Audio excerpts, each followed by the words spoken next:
একদল বড় বড় কাস্ট নিয়ে শুরু হতে যাচ্ছিল আধুনিক রামায়ণ। কারা কারা নেই সেখানে?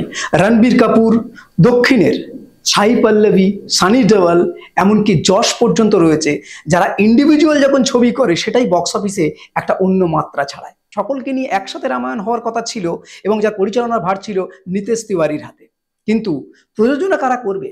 সেক্ষেত্রে এগিয়ে এসেছিল আল্লু অরবিন্দ এবং মধু মন্টেনা। খুব সম্প্রতি তার শুটিং শুরু হওয়ার কথা ছিল, কিন্তু হঠাৎ করে শুটিং এ বাদ সাধলো। কারণ কি? কারণ মধু আর বিনিয়োগ করবেন না এরকমই সিদ্ধান্ত জানায়। ফলত বলিউডে একটা হই হই রই রই কাণ্ড।